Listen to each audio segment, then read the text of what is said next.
Um, I have to say, Joe, that every morning at this time, I see your face because I do one of your workouts every single morning. So it's quite crazy to have an Really? interactive conversation with you. Yes.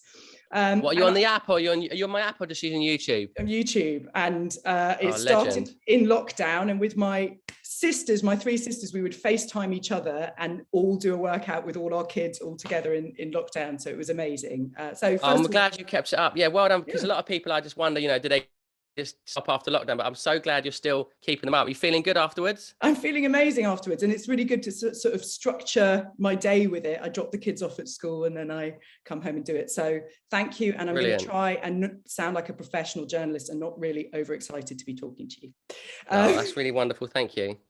So let's kick this off then. So almost exactly 2 years ago, a lot of people, for them, you were the reason they got out of bed during lockdown. And 2 years on, how mad does that seem to you?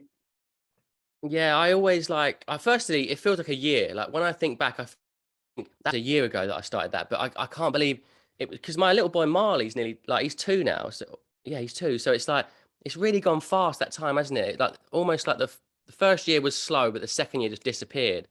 But like, I'm so proud of it. I have such fond memories. It was a difficult time emotionally.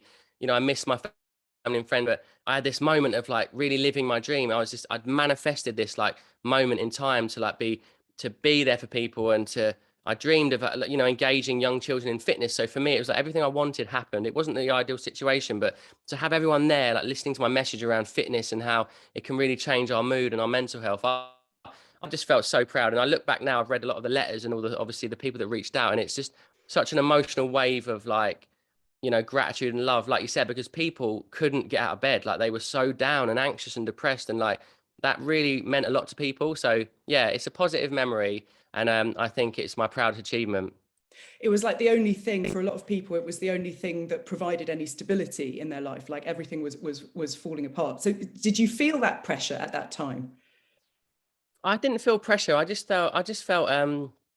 felt like I had an opportunity, because I had trust. Like people knew that if I went live and it was live and the kids were doing it, that I was going to be, deliver a really safe, friendly, family friendly session. So I had that trust. So for me, it's like I've got an opportunity here to use my energy and, my love and my empathy for people, because I really care about people. And I thought if I can get people moving, it's going to be such a positive thing. And, I never knew I was going to do it for 18 weeks, and 100 million people would take part globally. But it was more like a positive opportunity, and I thought I've got to do this. Who else is going to get, like, the government aren't going to get people moving like this. No brands or companies, or I just knew I had this chance to connect. And I love that I got 6-year-olds and 3-year-olds exercising, but also grandmas and grandparents and people of all ages. And that's my greatest ability, is that I can connect and communicate with all different people. Do you think that the pandemic has changed the way we view exercise? That it's, people in the past thought you need special equipment or special clothes, or you need to go to classes or have gym membership. Do you think that's changed forever, this idea that you can just work out at home, or you can just go for I mean, people always went for a jog, I guess, but this idea that it's accessible and easy to do wherever, however, do you think that's just a pandemic thing, or do you think that's here to stay? I think a lot of people's mindset would have shifted around exercise, because exercise is always seen as a punishment. Or it's about weight loss. It's about losing inches. It's about changing the way you look. And of course, that's a nice thing to do. It's a nice side effect. But the thing that people really had to tap into is, if I don't move and take my hour of exercise, if I stay in this house and don't get out, I'm going to feel my negative feelings, my emotions, the stress, the anxiety, all these feelings I'm feeling are going to amplify and magnify. Whereas I like to think that people got outside and, they walked it off or did a little workout with me, and they shaked off a bit of that stress and anxiety. And that's the connection I want people to have. It's not just about body image. It's not about looking good. It's like, it's really, oh, sorry. It's really about the mind. And I think a lot of people will realize, actually, you know what, you can do a workout and you can run with no equipment. You can be in your pants. You can do, squats and run on the spot and lunges, and you can have a good little workout with no equipment. And it's low cost, and you can also do it anytime, anywhere. And I think, yeah, I love to think that, like you said, you still do it. And I know that there's people out there that probably would have stopped, but I like to think there's a good percentage of people that are still maintaining that level of fitness and keeping up the exercise. And you've always done this on social media. You've promoted yourself on Instagram very successfully. But then a lot of fitness on social media is kind of about showing off, isn't it? It's not about including people or making exercise accessible. Do you think that that's a kind of key component of what you've brought is making it so that you don't feel bad after looking at somebody who's very fit doing a routine?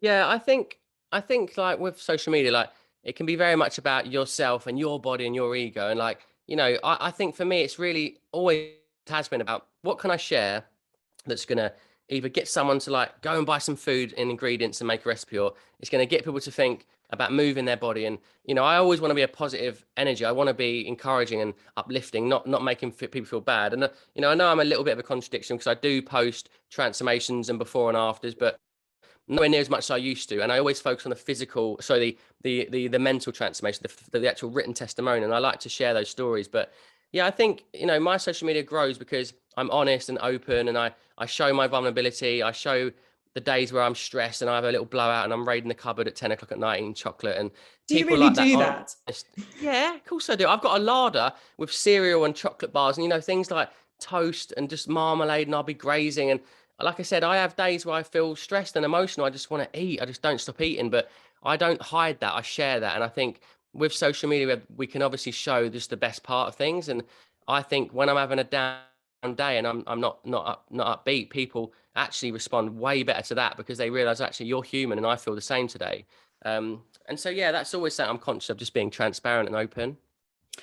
So you've written your 11th book, Joe, Feel Good Food, Family Recipes. And you've spoken in the past about your experiences growing up. Your father was a heroin addict.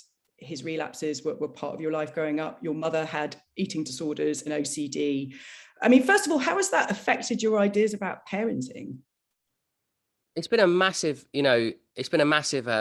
learning curve recently because I've just filmed a documentary for BBC One around my childhood and parental mental health as a whole, because I didn't realize my mum had a mental health issue. I didn't realize my dad had mental health and poor mental health and medicated with drugs. I just thought it was really difficult. It's really chaotic, and I found it really tough. But I also, that shaped me. It's helped me become, a loyal, faithful, stable husband where I want to be there for Rosie. I want to talk through stuff. I want to like overcome arguments, and I don't want to just bail when things get difficult and leave. So it's helped me be a good husband, I think. And as a parent, I'm very much impatient and intolerant, and I've got this default where I just want to scream and shout and I want to slam doors because that's all I know. That's what I experienced as a kid.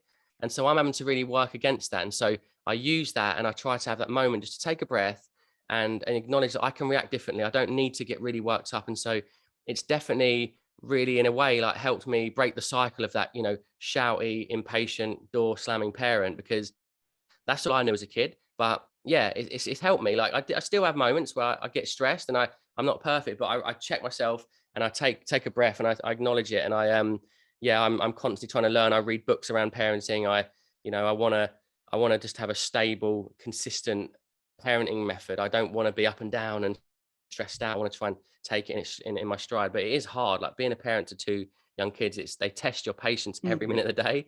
But yeah, I'm a product of my childhood and I'm proud of my childhood. And I'm really, my relationships with my mum and dad today are amazing. My dad's clean. My mum's doing much better and she's eating well. And, she even cooks my recipes for my books and she does my workout. So she's come full circle from what she used to be like. So yeah, I think we can take that childhood trauma and that childhood experience and really turn it into a positive. And that's what I've done, I think. And what was food like for you growing up? I'll be honest, food was like, we were on benefits. So my mum and, my dad wasn't working. And if he was, it was all the money was on drugs. And my mum was on benefits. She wasn't educated at this point. So she hadn't really, she'd left school at 15 and she, we relied on benefits. So it's very low income. And we obviously would have, I remember going to like, Iceland, and it would be like 2 for 1, frozen meals, Findus crispy pancakes, frozen chicken and mushroom pies, potato waffles, potato smileys, like got chicken nuggets. It was just stuff you just thoughtlessly bunged in the oven and you came back and you scoffed it and that was it. And it was all it was chocolate, Sunny Delight. I was buzzing off sugar the whole time because it's all we could really have. So it's like sandwiches and things for dinner and, just like cheap processed food. So it was a very, really probably a standard like diet of the 80s, but obviously things have improved a lot now. But my kind of journey into food came quite late. It was really, I was sort of at university where I started to realize how much food affected me and how much I wanted to start put good food in my body. Did that answer your question? I think I've lost the Yes, you've answered it. You've answered it well. What food was like when you were younger. But you talk about your family was on benefits. Do you worry now about the cost of living crisis? You must have seen Jack Monroe's campaign for sort of good, healthy, cheap food, and that being vanishing from supermarkets. Does that worry you? Yeah, I love Tin, the Tin Can Cook and all those wonderful books that Jack's done. She's amazing, and she's been in that position, right? So she has the empathy and understanding of like what it's like to struggle to either have the heating on or buy food, and I've experienced that. Obviously, it's different now because my life has changed a lot, but I still have that.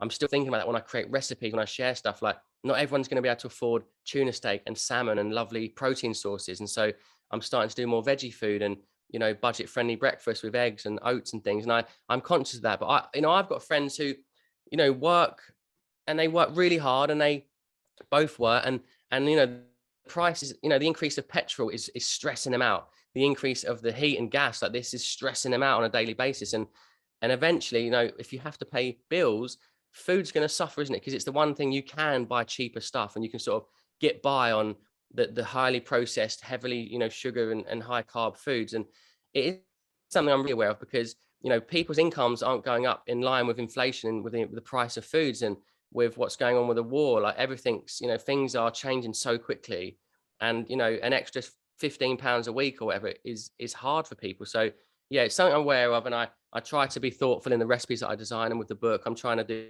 things that can be batch cooked, and, you can get the price of those meals down. And obviously recommending, if you can't afford nice, beef mince, you could make a veggie chili and remove that and just have more, beans and pulses and things. So yeah, it's something that I'm lucky that I don't have to think about that, but I can see, and I remember being a kid, that the biggest stressor in our lives was always money. It was all because my dad was using it for drugs. We couldn't afford nice things. And, that thing of every argument in my house was about money. It was always about money. And yeah, I'm aware of that. And I think we have to try and support families and give them a chance to cook things at home that isn't just heavily processed junk food. So I'm trying my best to come up with ideas. I do think I've actually started thinking the next concept for my book should be around budget meals, because I can see that it's a cause of anxiety and stress for a lot of people at the moment. So you're already thinking about the next concept for your next book. You've written 11 books already. You have your app, you have your workouts on your YouTube channel. Do you ever relax, Joe? Yeah, of course. I need to have downtime. I mean, I've got like a bit of time coming up. I'm going to go to America with my wife and kids for a little bit and sort of unwind. But I know that I cannot, work at this level all year round. I do burn out. And so I know I've got like a couple of months now that are really, really busy. I've got to work and focus, but I'll have that time to slow down and disconnect a little bit from social media and be present. But yeah, for me, relaxing is things like, going out on my motorbike for an hour, like getting some fresh air, going for a bike ride with the kids, or we go around the block on our scooters. I also have a sauna and an ice bath, which I love. So I do like hot therapy, get super, super hot. Then I'll do a couple of minutes in the ice. So I've got a few things that I do regularly that really help me just to kind of unwind, because my body is getting smashed every day. Like, I filmed 3 workouts, this lovely boy with Down syndrome. And then I filmed 3 workouts for the app. Then I got home and did a live workout. So yesterday I was exhausted, and I was quite angry by the end of the day because it's too much on my body. I got a bit stressed, but I had a good night's sleep. I went in the ice bath this morning, and I feel better for it. So yeah, I've got to do a few things just to slow down now and again. Well, Joe Wicks, I'm off to do a Joe Wicks workout, which I do every morning that I'm not doing Times Radio Breakfast. Thank you so much for joining us. Thank you so much, and have a lovely day. I'm really glad you enjoy the workouts. Seriously, you're a legend. You've democratized exercise for everybody, and you're genuine. I'm a very cynical person, but I think you're absolutely fabulous. You're wonderful. Thank you.